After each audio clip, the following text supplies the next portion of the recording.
Joseph Latson was smashing his knuckles against a hospital wall in London, grief still raw from his father's death, when nursing student Addison Pierce bandaged the wound. One shared look showed them pain could double as a doorway.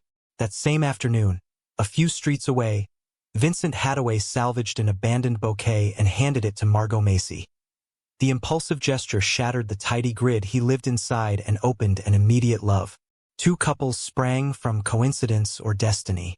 From the first came Jack Latson. From the second, Cordelia Rainbow Hadaway, soon trimmed to Rain. When the proud parents later met by the hospital coffee machine, newborns cradled in their arms, they unknowingly sealed the chain of encounters that would bind their children forever. Rain grew up in a purple house where clouds were masterpieces and astronomical facts shared space with fables. Margot spoke of horses galloping across the sky. Vincent explained that those filaments were cirrus and the Latin meant curl. Rain loved data yet feared being a boring child, storing every scientific nugget her father shared over lunch. Jack, meanwhile, grew among pickup games, lemon-scented hair gel, and a brightness Addison called his own star. Their childhoods slid in parallel until they collided in the high school corridor. Rain's first sight of Jack found him and best friend Mason thumping their chests in an orangutan display. Football sweatshirts, loud bravado, Miranda Baker licking a lollipop while waiting to be chosen.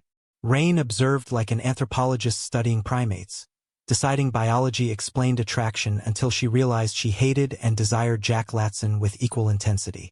Holly, her best friend, laughed. The flush in Rain's cheeks was not hormones but a monumental crush Rain refused to name. Tension peaked when Mason shouted about the princess panties peeking above Rain's waistband after a chemistry mishap. Classmates roared. Jack's eyes, however, locked on Rain's. In that instant, the invisibility cloak she relied on ripped, and a bond no data could chart snapped into place. The next 2 years reigned with postponed first times. A spur-of-the-moment dance in a park, a river escape where Rain learned to swim, a nearly kissed mouth that remained unkissed, the probability of a first kiss never taken. Attraction carved fissures through their lives. Rain feared losing her perfect student mask. Jack longed to match her, but felt trapped inside the golden boy role everyone expected. When Margot fell ill, Jack promised not to miss the funeral if the worst happened. Yet on the night Margot died, he was celebrating with beers and arrived too late. Rain, dressed in mauve and purple to honor her mother, said goodbye without black and ordered him away. Jack obeyed, tears burning, sure he had lost something irreplaceable. Adulthood pushed them apart. Rain studied astrophysics at Cambridge and dated Frederick, a professor as cerebral as she was. Jack chased a football career in Manchester, tore his ligaments, and wound up coaching youth teams. To fill a too-quiet flat, he adopted Natasha, a big whiskered cat who toppled his old feline allergy and proved even his ego could care for someone besides himself. Neither knew that a children's book once loved by Margot, left behind in a clinic, was traveling through mailrooms and suitcases until it landed in Jack's hands. Between pressed petals waited Margot's farewell to her daughter. The only excuse for not living is being dead. Laugh, cry, dream. Live. A weekend before Holly and Mason's wedding, the couple reserved a Cotswolds house for an old gang reunion. A historic storm cut the roads. Only Rain, terrified of being late, and Jack, perennially unreachable, reached the estate. Wind rattled shutters. Logs snapped in the fire. Rain dictated survival rules. No touching, no kissing, minimum conversation. Jack accepted with his devil-may-care grin, poured her wine and murmured that touching was never our problem. In that witness-free room, old wounds bled and healed at once, every sentence proving that theories fail before what blazes between them. At dawn, Jack drove back to Manchester bearing Margot's book, gift-wrapped. Days later, Rain opened it, read the message, saw the dried flowers, and felt her fact-built universe burst into colors unseen by others. She chose to live as her mother had urged and set off north. Jack was midway through a kids' match when Rain vaulted the fence. He halted play to kiss her in front of children and nosy neighbors because, for the first time, he refused to hide.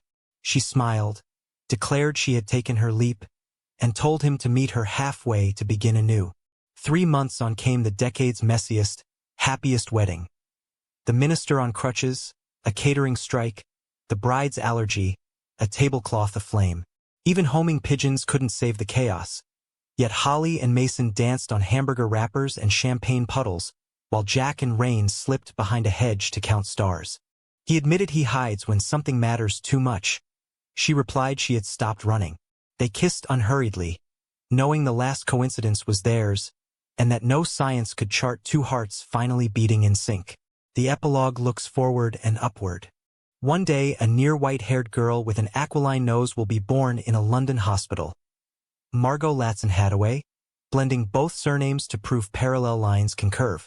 Jack and Rain will picture dawns with wrinkled skin, kisses on tired eyelids, and a garden full of cirrus clouds, seahorses, and invisible things painted every color Margot taught them to name. Until then they ask only this: keep kissing today, because today is all that is certain. And if the world ends tomorrow, they want to share the same breath in the split second before it happens. So the story closes. Two families joined by forgotten camellias and bloodied knuckles. Two teenagers turned scientists of their own chemistry. Two adults learning that coincidence is destiny's excuse for luring soulmates out of hiding. Amid cracked equations and color-steeped superstitions, Rain and Jack discover love, like starlight, persists even when unseen.